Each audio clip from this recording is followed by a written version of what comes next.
Good afternoon. We resume our talk here, and we are still at the initial stage of this series of lectures.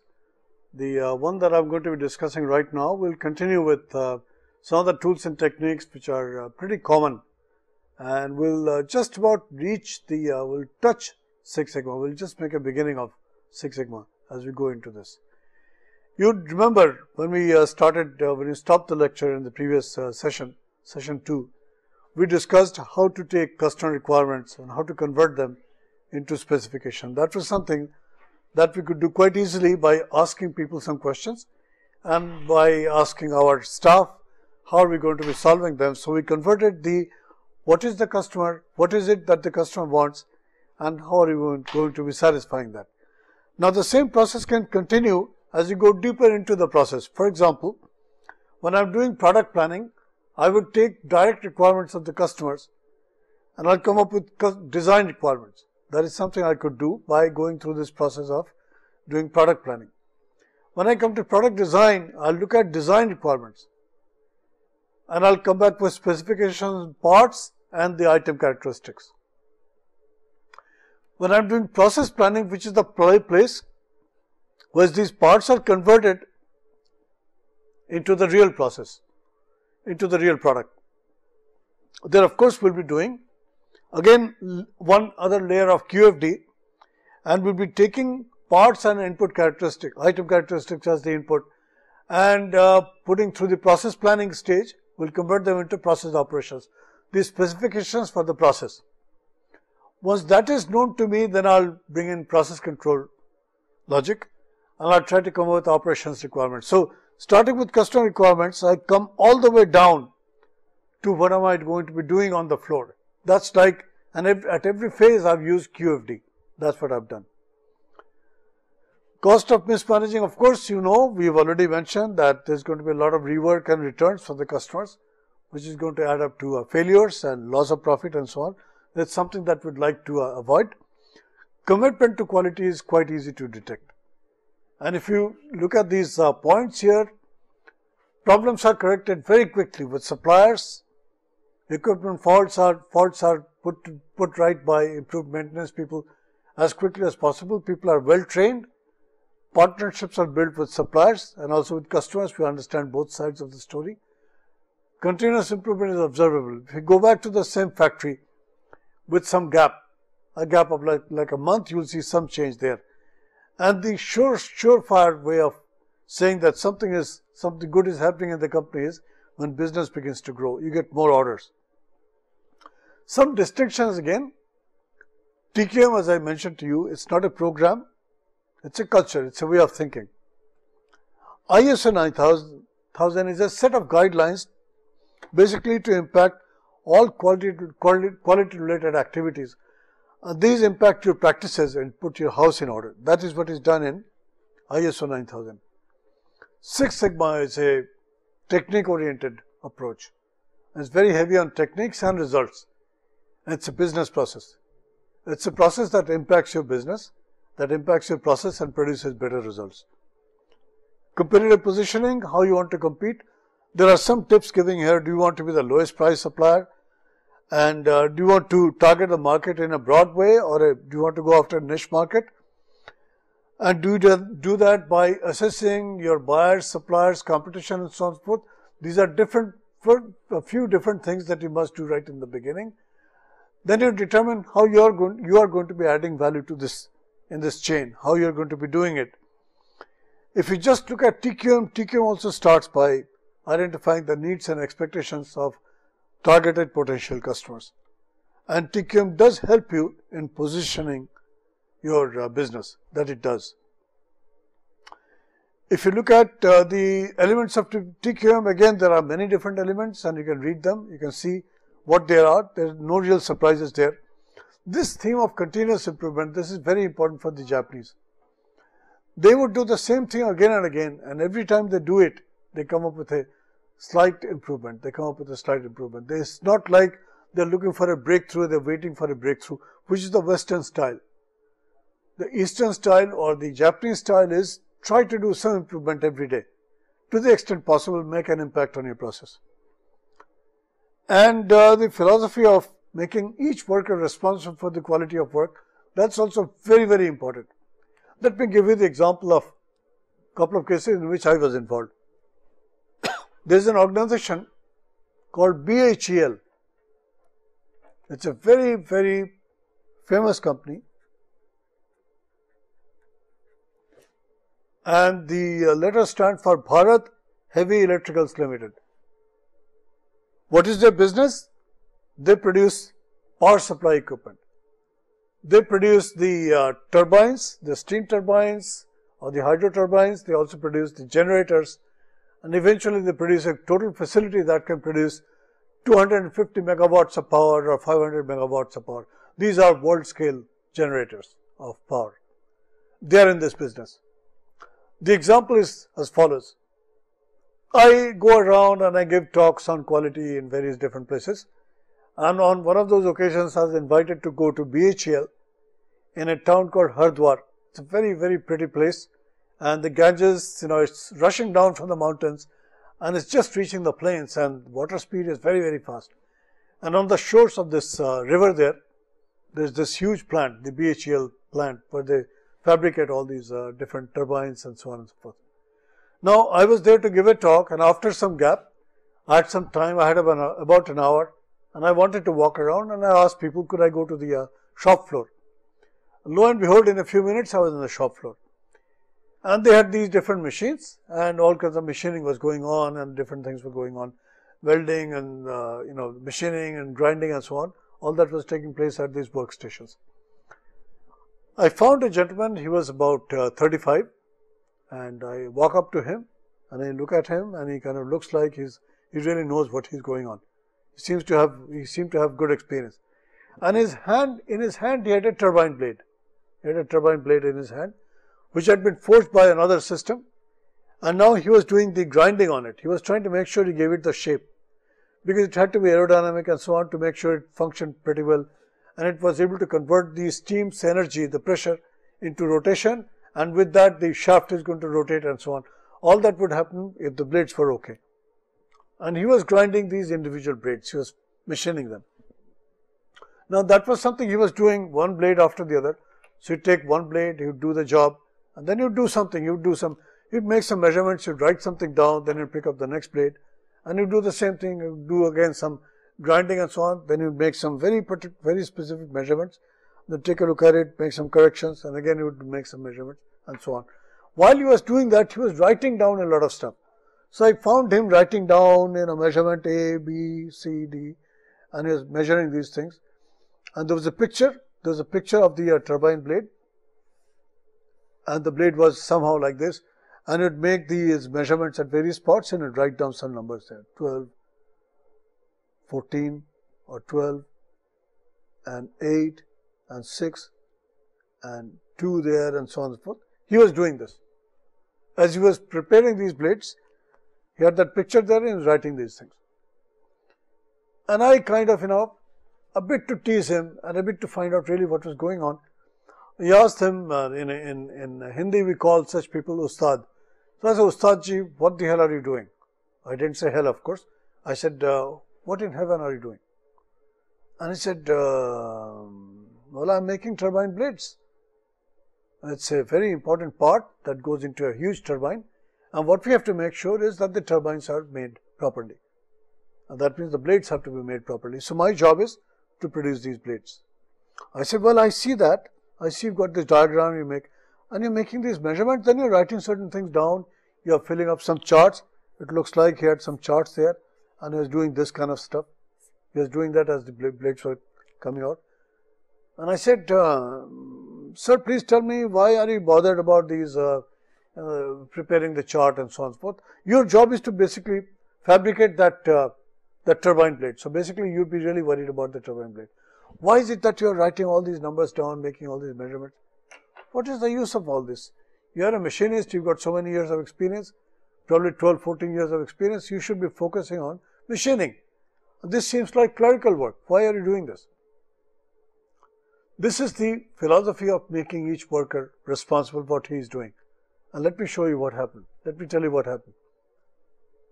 He gave me a very stern look. And then he asked me, sir, do you mind telling me who you are? I got a little somewhat shaken up. I said, well, you know, I'm a teacher and I've been brought here to give some talks and so on. And I had some time, so I came down to the floor and found you were doing some interesting things. So I wanted to chat with you a little bit. But I'm still very curious, you know, why are you bothered with all these, writing all these numbers down and plotting these charts? Why are you concerned with that? He said, sir, let me tell you something. If this turbine blade that I'm making, if the dimensions are not right at the right places, and suppose this turbine blade malfunctions in the big turbine where it is put in, there are like 50, 60 such blades, they will be put around a hub, and then the turbine, when the steam comes, it will start rotating. And suppose it is not balanced, suppose something is wrong with it, the turbine may basically fail, and that means the generator that is connected with it with a big shaft, it's also going to fail. That means it's not going to be generating power anymore. That means whichever power station is using this, and through the electric grid, suppose it supplies power to Delhi, and in Delhi you've got all these parliaments and everything else and marketplace and factories and so on outside Delhi, they are going to shut down. So because of my poor work, it's very possible that Delhi is going to collapse, or Delhi is going to have a power out for maybe 6 hours or 10 hours or God knows how long. That is the reason I have to do this job right. I have to make these measurements. These are to be looked at by an engineer. He is going to make sure in the evening, after he goes through all these charts, that things are acceptable. As far as business is concerned, things are acceptable to me. You know, I honestly was more than impressed. I could not believe that this man knew the value of his work. He knew it to the point he knew exactly the impact of his not doing the job right and its impact, you know, some hundreds of miles away on Delhi or perhaps some other place. He knew that very, very clearly. This is one example. Let me talk about the other example, a parachute factory. This parachute factory is also located in the north, and there of course we have a different kind of story to tell you. Again, like I visited BHEL, I went to this parachute factory, and this factory produced parachutes, and these parachutes were used by these amateurs, you know, the people whose hobby is to fly parachutes, jump off some cliff and float around and so on. And these parachutes, they were fabricated in this parachute factory. And I walk up to a particular place and a workstation there again, because my talk was over and I had some time to float around. So I went down to the shop floor and I found they had what looked like a bunch of tailors. Tailors means they were, you know, cutting up sheets of plastic and sheets of silk and sheets of cloth, and they're stitching them here, stitching them there and so on. They're doing this. There was one gentleman, he was actually cutting the cloth. He had a template in front of him and he was cutting this cloth. First of all, I should tell you, in the North India, there are not many places where people use parachutes. It's all used either in the hills, which is really up north, or they are done in the south. Some places again where there are recreational facilities and people, you know, they take a jump either from an airplane or from a hill and they float around and they have some fun that way. Around the area where this factory was located, there were no parachute jumpers there. Now you walk up to this gentleman and he's got this huge sheet of cloth laid out in front of him, and he had this template also laid out in front of him, and the template was there like this, and you would spread the cloth on top of this, so the cloth would be spread, and then you take his scissor and you start cutting, and it cut,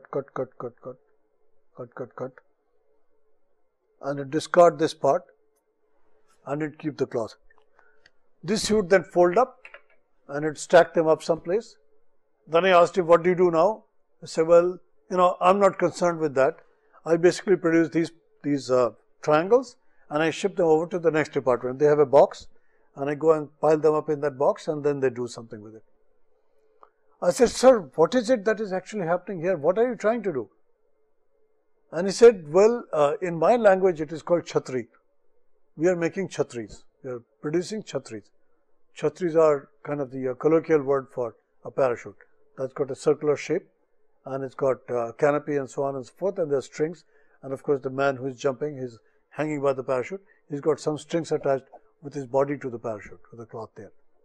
And this man's job was to prepare these triangular sheets, and these would be then stitched up, and the canopy would be prepared and so on. I asked him, "Sir, have you seen someone jump off an airplane? Have you actually seen the chhatri open up? Have you actually seen it yourself?" And he said, "No, sir, I've never seen it." I said, "What about maybe some other place? Have you actually, you know that chhatris are used by," he said, yeah, sir, I know. They are used by people, and I've heard they are used by young people. They kind of, they have some fun and they do this. I said, "What about you? Have you actually, so you are telling me you've never really seen a real parachute open up and the man floating down. You've never seen that yourself, right?" He said, "No, sir." Just think of this person who is doing this, his sensitivity toward the user. He has no idea who the user is, or what he does, how he jumps, how the parachute opens up.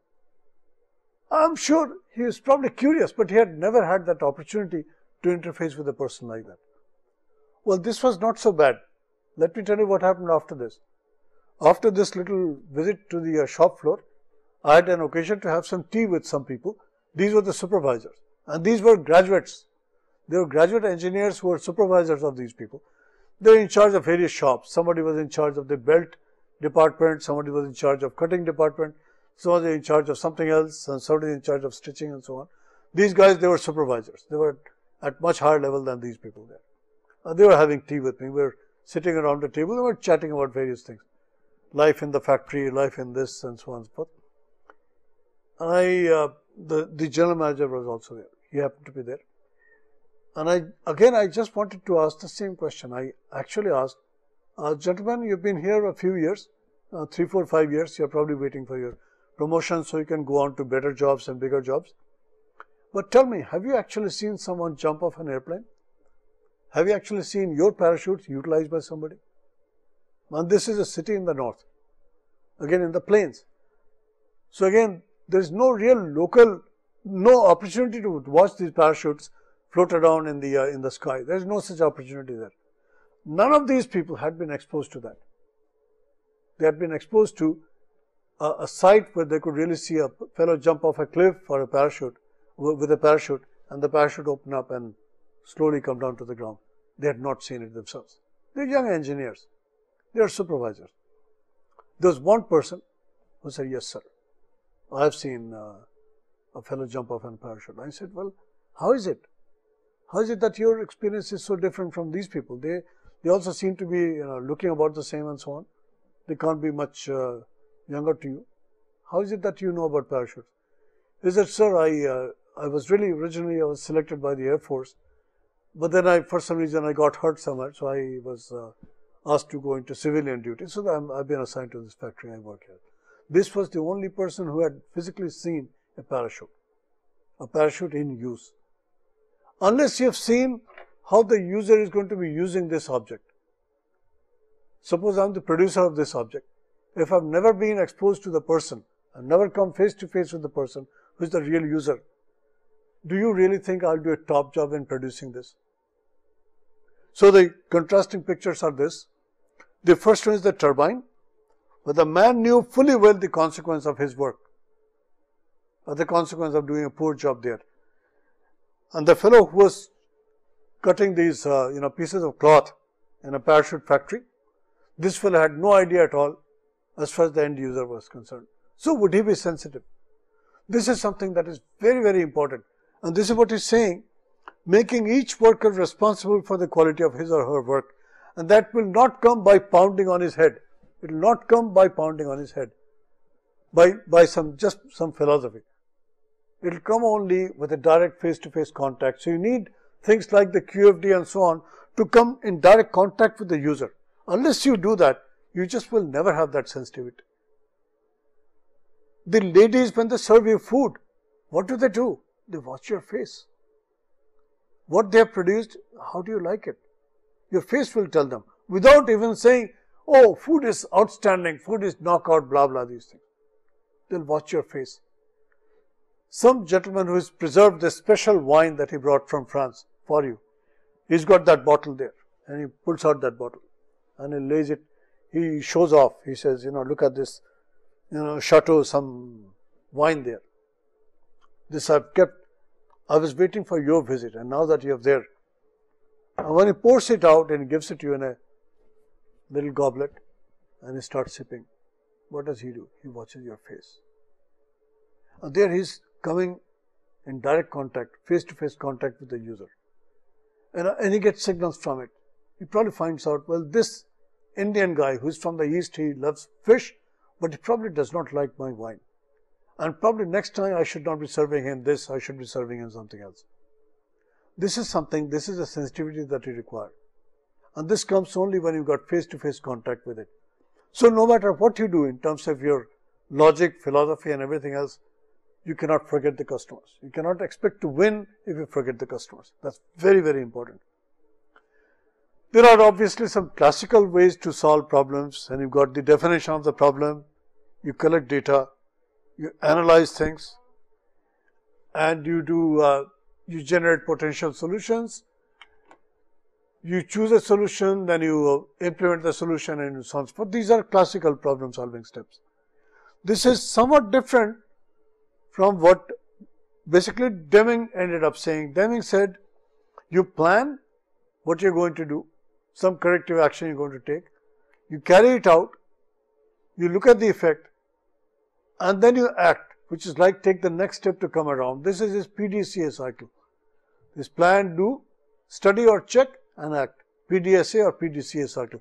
This was given by Edward Deming. He gave this. Process improvement obviously could proceed this way, and a lot of processes, they are basically worked at by this way. But in fact, there are more powerful methods. So refinements have been produced of this PDCA cycle. This is one example. And you can pause the tape, you can pause your screen, and you can take a look at these things, you can read them and see what they are. Not very different from what we saw in PDCA, except some refinements have been done. But Six Sigma provides you a much more powerful framework, and that framework is spelled DMAIC, DMAIC.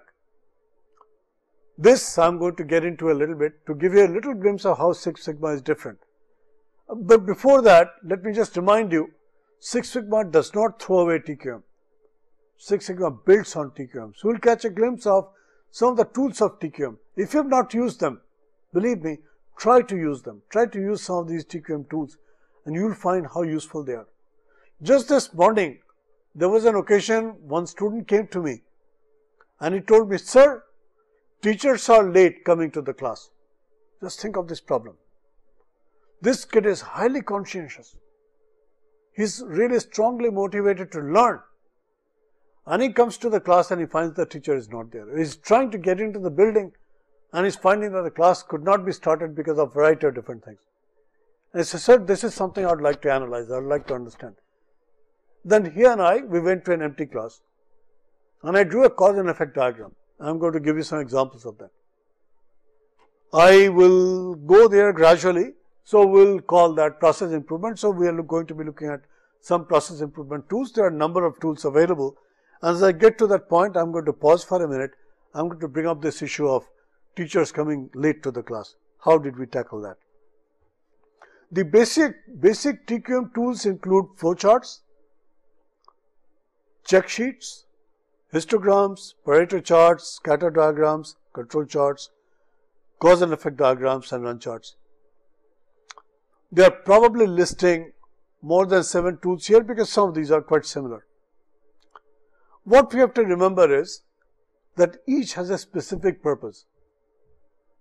For example, the control chart is used to control a process, and the run chart is basically, the run chart is not probably marked here. The run chart is used basically to keep track how many, run chart is right at the bottom here, to keep track of how many items produced are out of specification. So, control charts have a different function. They try to help you control a process, to keep accuracy in control and to keep precision in control. Two objectives. And what does the run chart do? It just tries to make sure your production is within specification. That's what the run chart will do. So there are different applications. So a process is there is input going on, and all these different factors, they might be impacting your process. So your sources of variation is something that we do not like. For example, we saw our friendly chart, which was like this one. And with the black distribution, you saw a lot of variation that people wouldn't like. And somehow we got it to the green distribution that has smaller variation. This is something customers would also like, because everything is fitting within the spec limits. How does this variation occur? It occurs because of all these different factors, they are not always in control. All these different factors, they are not always in control. That's why we end up with variation. So variation is something that nobody likes. Nobody likes variation. And in particular, quality assurance people or quality managers, they should literally go mad when they see variation. They should go mad and they should try to fix it. What are some of the tools? One way is to try to flowchart the process. Go from the beginning to the end, trace the process, and try to locate those spots where quality seems to be out of whack, out of control. Then you focus there, and you would try to take some steps just before that to try to make sure, again, the process comes within control. And there is this run chart, of course, and I have given you the results of it, and it can be used to identify when equipment or process, they are not behaving according to specifications. So this is really, it has got spec limits here, not control limits. It has got spec limits here. That's what it is trying to do. Then of course you've got this little data collection chart called the checklist. These are all TQM tools. Then you've got something called the histogram, which gives you a picture of the history of production. And if on top of this, suppose I'm able to superimpose specification limits, then I can find out, what are the parts that are out of specs, and which are the parts, what is the fraction of parts that is within specification. That's something that I could do quite easily with the histogram. When it comes to root cause analysis, the best tool for that is the cause and effect diagram. And the cause and effect diagram has the effect written on the right hand side, and the various causes, initially they are developed by doing speculation. You don't try to solve the problem directly with the cause and effect diagram, but first you try to speculate what are the different causes that might have caused this. And I'm going to go back that teacher coming late to the class problem in just a couple of minutes. Let's take a look at one finished cause and effect diagram. This is like one that is under construction, and this is the one that has been completed. So it's got many more details.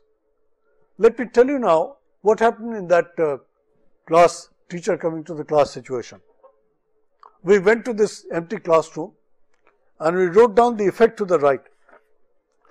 We said teacher comes late to the class, and I drew this spine of the fish. Teacher late.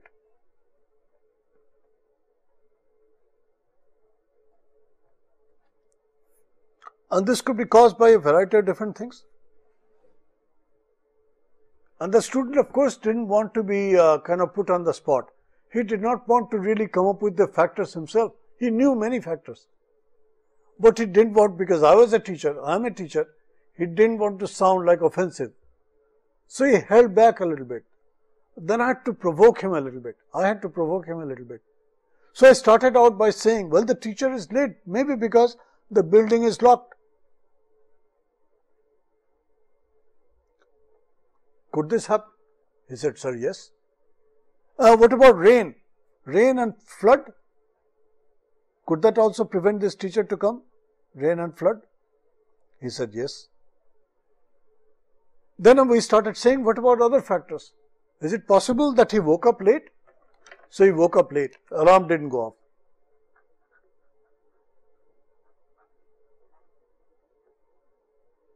And I acknowledged that. And we went on and on like this. And believe me, we found reasons that were really strange. For example, yes, indeed the building was locked. And the phone was not working, and so on. And would you believe the teacher did not know the time of the class? Because when we called up the teacher, he said, well, some students called, I didn't really know the right time of the class. And I said, till it is confirmed that the time is right, how could I start the class? Because maybe other people would be missing the class. So I didn't do the class, and so on. So this is like how you slowly do what we call root cause analysis. Then you start removing them. For example, if you found that the gatekeeper, the steward does not show up on time, the fellow who is supposed to open the gate open the doors, he does not show up on time. The class is supposed to start at 7:30 a.m. in IIT Kharagpur. This is our routine. And suppose the man with the key does not show up till after 8 perhaps, because that's his routine. But he does not quite know that once he opens the door, only then people can get in. So that had to be fixed. So this problem had to be fixed by in fact telling him what the time was for opening the thing. Rain and flood he could not probably do much about. But perhaps the access to the building could be controlled. If there's a huge puddle there, probably one could not walk through that, and so on and so forth. So basically this is how you do it. What about waking up? If this is something where the teacher has to change his habits, let it be known to him. But will you really start beating him up? Will you really start calling this teacher? Will you really start sending him emails? What you have to count on is how frequently, how often does this happen? If it happens like once a year or twice a year, that's okay. Everybody understands. But is this happening like 3 times in a week? Then of course something is wrong. Maybe he's going to bed too late.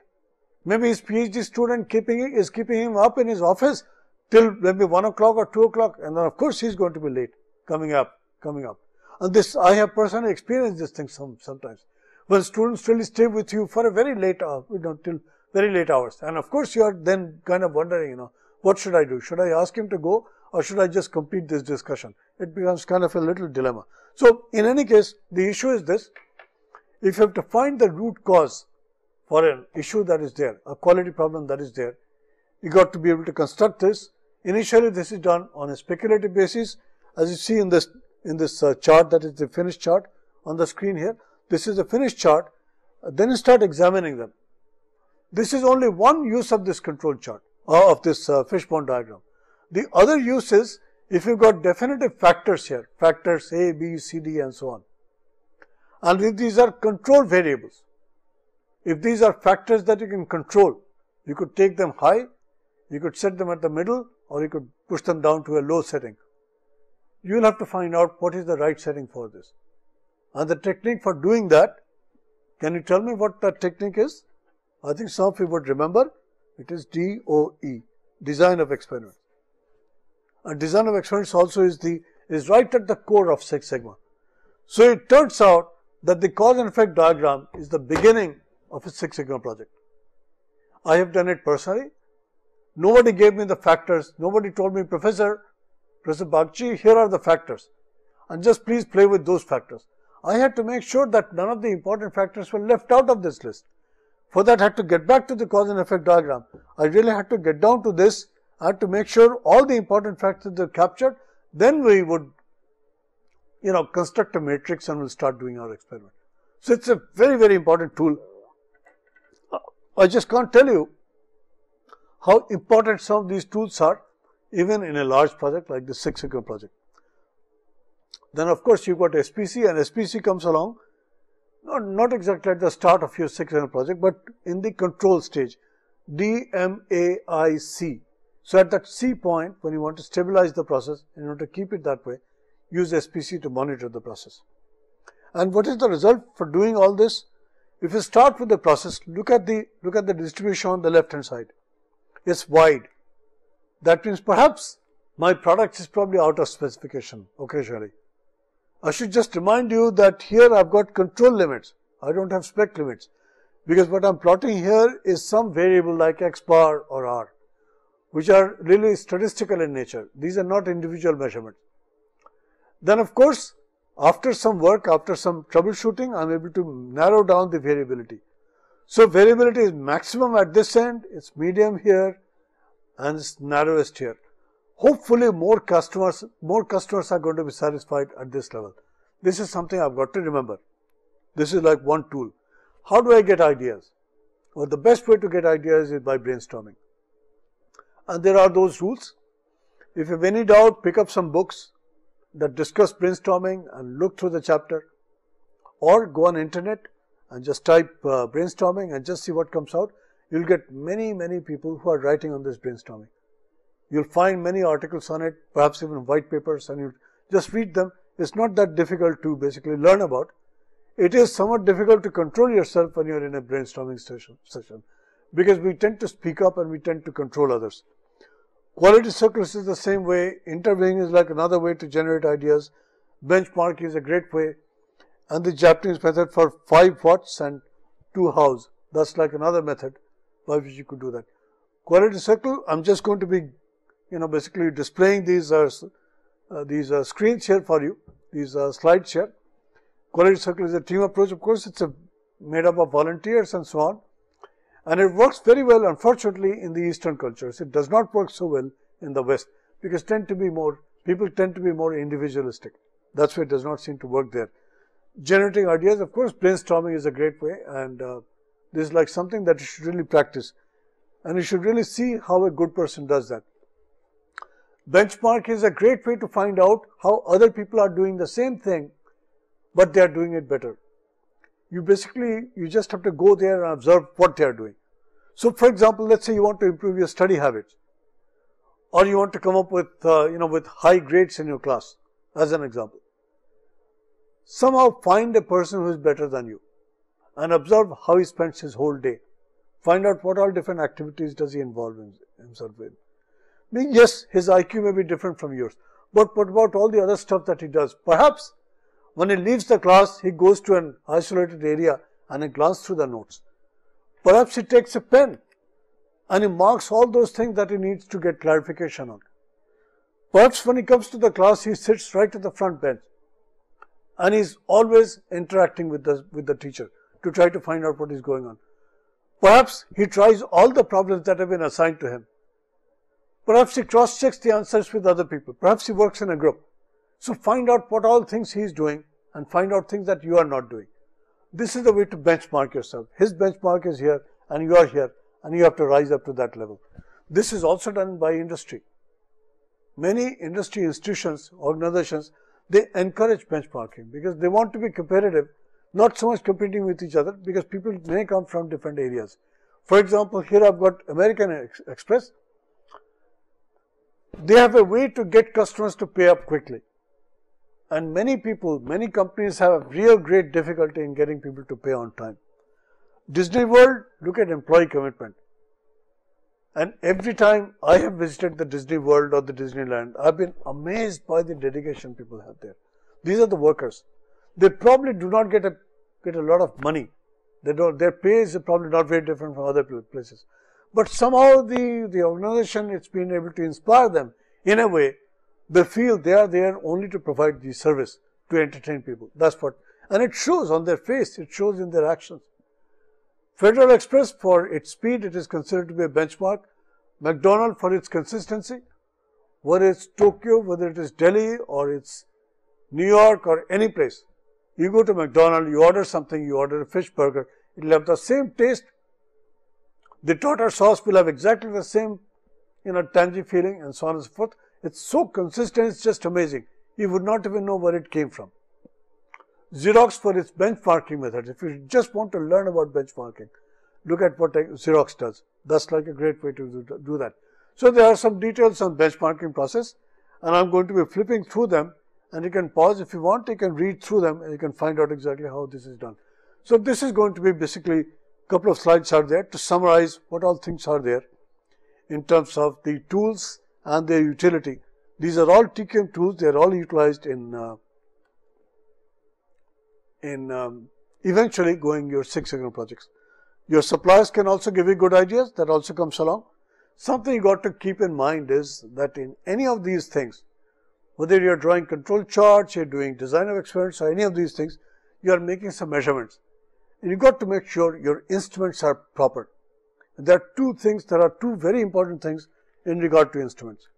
The first one, of course, is that the instruments have to be accurate. This is something very, very important. Instruments have to be accurate. So accuracy is something that's very important when you're using an instrument. And the second thing is that precision also has to be good.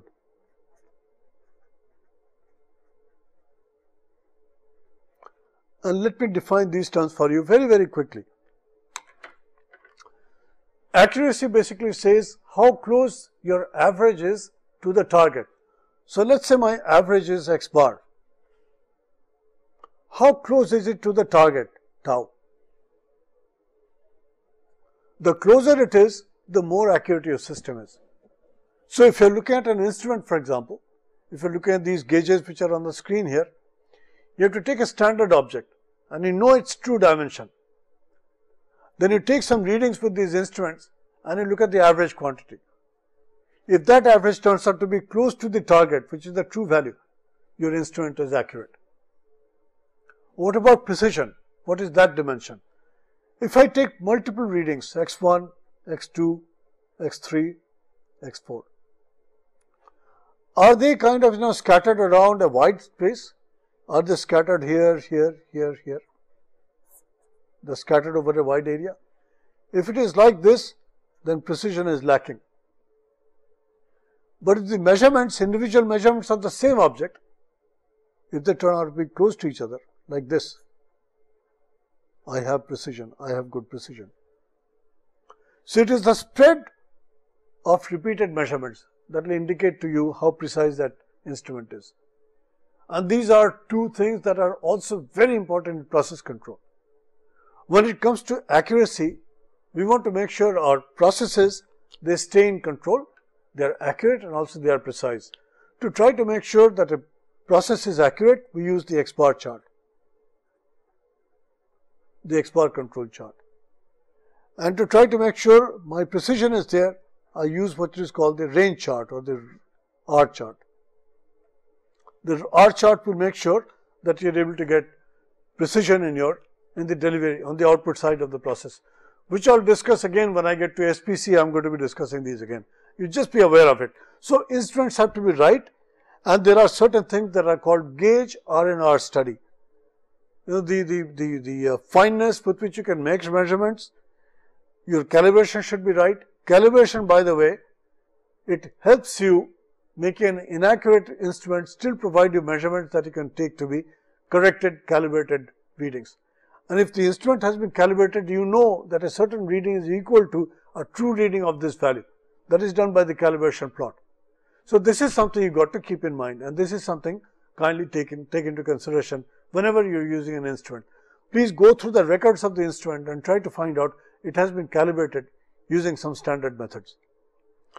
Then of course, if variation is there in the thing, then your precision could be impacted, and for that you have to do some studies, and you may have to run some special tests, special experiments to get an idea of how precise that instrument is or how poor that precision is. And this whole area is called gauge R&R. If you are collecting some data, part of that data could be because of the parts that you are using and part of it due to measurement errors. Part of that data, the variance that you see in the actual data, the numbers that you've collected that have come out of the instrument readings, those could be due to the true parts, and that those true variations could be because of the different parts you are using. These different parts, when they are produced at different times, there may be some natural variation. Their heights are different, their thickness is different and so on. That is the natural variation. There is a part-to-part variation. But if I am using an instrument to measure their height, then the instrument also itself can introduce some variation. So there are two parts of it. There is the parts variation, and then there is the measurement variation. It's very important for us to make sure measurement variations are as small as possible. And most of the variation that I see in the data is really due to parts variation, because that is what I'm after. I couldn't be bothered about the performance of the instrument. I really want to make sure the data that I see is reflecting the true part-to-part variation. That's what I'd like to see. For that, you have to do this gauge R&R study, and some special methods are there. I'll just mention this word to you, gauge R&R. So wherever you are, you please try to make sure people have done a gauge R&R study before you go into your TQM application, before you go into your control charts, before you go into your Six Sigma projects. Please make sure the gauge R&R studies have been done. Only then you start your Six Sigma project. This is like taking care of your groundkeeping, basically your housekeeping. So measurement errors, actually they themselves could be caused by people or they could be caused by instruments. If there are different technicians, we say if different technicians are producing different readings, the measurement system has a reproduction problem. And if the same instrument produces different readings in the hands of the same individual, then there is a repeatability problem. And these again have to be understood. And you got to make sure that this total measurement error again is quite low. And normally speaking, in industry people say measurement error should not be more than 10% of what you are trying to measure. That's just like a rule of thumb, that's all. It may not be good enough for you, but that is something that we'll have to do. Then of course is this issue of external benchmarking. That is like you take your workers to another company. For example, if there's one particular company that produces electronic parts, like inside mobile phones there are these little printed circuit boards on which they've got the transistors mounted and the resistors mounted and coils mounted and so on. Sometimes that soldering is not quite good and you have some defects in the instrument or the instrument stops. For example, even a little mouse here, inside there are some soldered parts, and if the soldering has not been done very well, you may have difficulty in using the instruments, for example. In the old days, the PCs used to be that way. Many of those, they came out hand assembled parts and they did not really behave very well. The issue was this: how do you produce properly soldered printed circuit board? A machine came along which is called a wave soldering machine. And this really lets the PCB, imagine the PCB floating on this, the little wave of molten solder, and the PCB floats on it. When it comes in contact with the molten solder, it picks up the solder, and the joints, they become properly tinned and so on, and the solder is perfect. Now this is all fine if my machine is controlled very well. This is a process machine and I'm basically floating these parts from one end to the other. And there's a heating stage, there's a warming stage and so on. Then I insert the parts and so on, and then I bring them over this thing, then I cool them off and so on. This is a process with different stages. If this process is not controlled well, you may not get proper outputs. There was one company where they were using this wave soldering system to produce their parts. And they had converted onto this wave soldering system because they got tired with their manual soldering. They had all these, the soldering guns, and it was hanging by a cord, and the worker would go there and you'd solder this, then you'd solder this, then solder this and so on. That's how he was doing his assembly. And they found this was highly labor intensive. So their intention was to produce good parts and also make sure they could cut back on labor requirements. So they installed this gigantic wave soldering machine. After 6 months of operation, they could not really produce good parts. With this new system, they could not do it.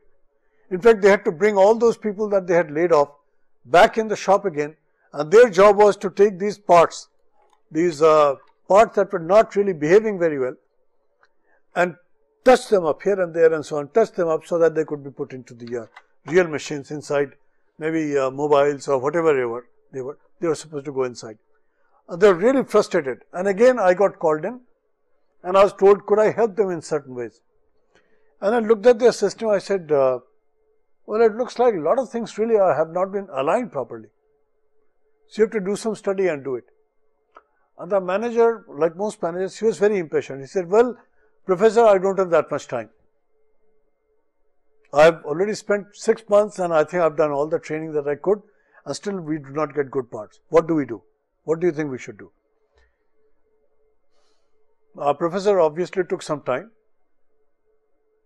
In 2-3 days, once I was brushing my teeth early in the morning, and I got this idea. Maybe what I could do is, I could load up these guys, these workers and a couple of supervisors in a mini bus, and I could take them to a place where they had a properly functioning wave soldering system. And I'd let these guys just watch. Don't ask any question, nothing at all, just watch. Watch this system in operation. They had their own system in their home base, which is their factory where they worked, and they would be taken to this new place, the other factory. They were just allowed to watch basically what was going on, because obviously the other company didn't want to share a lot of tricks with them, but they could really, like people come for sightseeing and so on, they could probably have these people come and take a look and so on. Later on, of course, I got them to talk to each other also, but that was because I knew people personally at both ends. I knew people, so I could bring those people together, and I got them to have coffee together and so on, and that turned out to be a really successful project, a benchmarking project.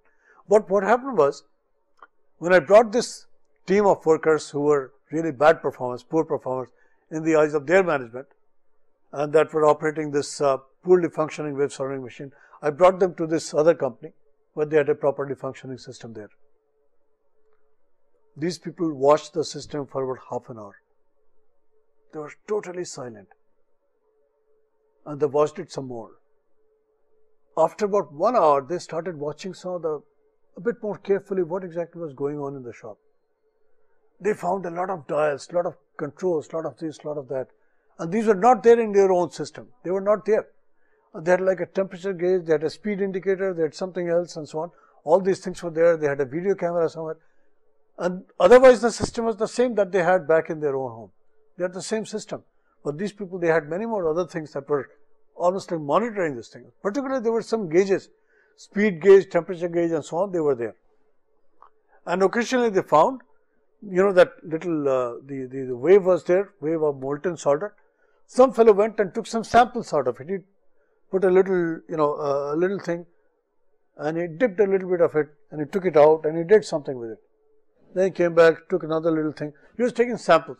Basically, he was trying to find out, was this getting oxidized? Was the tin getting oxidized, or was it still okay for some more run, another hour or run, and so on? These people, the visitors, they observed this very carefully. I actually asked them at that point in time, are you finding anything new here? And you've looked at the system and so on and so forth. Are you finding anything new there? I said, Professor, we can't tell you how grateful we are.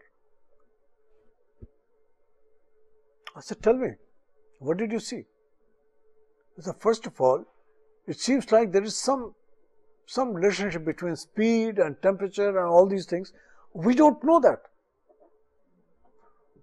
Our manager says, produce, so we run it as fast as we can. Now, I do not know, I personally do not know if any of you have, when you're young, if you tried your hand at the soldering gun. I don't know if you've done that. You have to give it a certain time to warm up. If you have to give it a certain time for the bead to become shiny, the bin of the tin or the lead to become shiny, you have to give it some time to hold it there till the junction actually takes place. Then of course you can let it cool. A lot of things have to happen correctly. So the master solder people, they really know this thing very well. And none of this actually had been optimized in the system that these guys had installed. They said, Professor, there are so many things we have to do. Can we just make a note of at what speed they are running and blah, blah, and those things?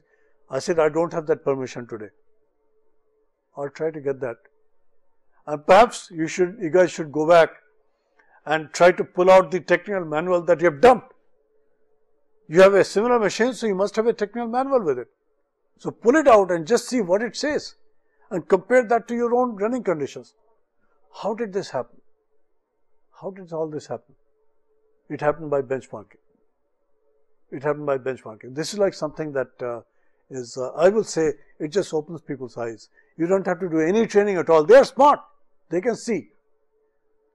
It's like you watching your buddy who is getting A after A in every exam, and you're not doing so. Maybe you're goofing off a little bit, too much. Maybe you're spending more time at the tea shop or something. Maybe you're staying up too late and you're too groggy in the class when you come in the morning. Maybe you're going like this in the class. You can't really concentrate. You can't really pick up much. If those things are happening, watch out. You're a prime candidate for benchmarking, and you can improve. If you keep your eyes open, if your ears open, and if you go there with an open mind, I'm there to learn, I'm there to see and observe and make some notes. You'll end up picking up a lot of tricks, and these are shortcuts. You don't have to try this and try that and then get to the right spot. You'll not have to wake up at 5 a.m., start your studies, 6 a.m., start your studies, 7 a.m., start your studies, and see at which hour, if I wake up, I get maximum marks in my quiz. Maybe it is 6.5 or something. You don't have to do that. Just watch that other fellow. He's similar to you. In most respects, he's similar to you. The Japanese obviously have other methods, like the Shingo method. And then there's the Poka-yoke method, which is like, you see a lot of these things when you look at electrical points, for example. I'll try to see if I could find there's a plug point there on the wall. You can't probably see it because it's outside the range of the camera. But many times, if you look at the sockets and if you look at the holes in the plug, they have used some bit of Poka-yoke so that a 5 amp plug will not go into a 15 amp plug, 15 amp socket. It just won't, because they've applied some bit of Poka-yoke because people made those mistakes.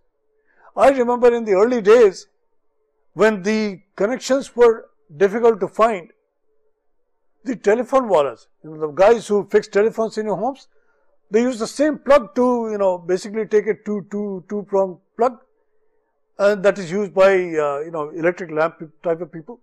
And they use the same plug for telephones also. So I have physically seen a lady, quickly pick up a telephone and plug it into a wall plug, which has electricity, and set a little fire there. Luckily, she was safe. But this I've seen with my own eyes because the plugs looked exactly the same. There's no difference. That is not poka-yoke. Poka-yoke is when the plug shapes are different and plug sizes are different and so on. This is like something by which the Japanese produce a lot of good quality products. So there are, in the end, when you look at service quality, the moment of truth is when you directly come in contact with the customer, face to face. A lot of things happen then. There is a lot of interaction, and at some point in time people say, you get the message. Why is it that we call something service driven? Because we look at tangible things that the customer is looking for, we look at convenience, we look at reliability. If he comes back again, does he see the same thing? Responsiveness, time and so on. This is like one whole area, and there are slides here that are about service quality. And service quality has obviously a lot of these things. If it's like a hotel, for example, you'll see facilities that are clean. Convenience is something that you'd like to see. A lot of convenience is shown there. Reliability is also again something that you'd like to see. Responsiveness, and you can read them, you can really see, and you'll probably agree with them that these are all vital when it comes to providing service. I should tell you about one or two of these things. For example, a surprise that I got when I went to a French hotel. This was near Montreal. I walk in there, and as I was getting off the taxi, there's this bellboy. He walked up, and he said, "Bonjour, bonjour." I said, "Bonjour." Nice, good, wonderful, and so on. And he just asked me a very simple question. "Sir, have you been here before?" And I said, "Yes, I've been here before. I've stayed here before." But it was quite some time back, about a couple of years back I was here. That's all. Then I walk up to the counter, and the young lady is there, and she looks at me, she gives a wonderful smile, and she also says, "Oh, it's wonderful to see you, sir. You're back again, it's wonderful." I was really surprised, I was shocked. I'd never met this lady. I could never remember that I'd met this lady. How was she saying this? You know what happened? The bellboy, because he asked me that question, "Sir, have you been here before?" He was standing behind me. He was with my bag, and his hand went like this. I, of course, couldn't see that he was doing that behind me. And the lady picked up the signal from there. This is an old customer, and you're especially courteous to me. And I felt like I was wanted here. And I stayed there one extra night. So they got some more business out of me, because I felt this is the difference of quality service. This is approaching Six Sigma. I'll continue with the theme as we move into this. I'll continue with the theme. Thank you very much.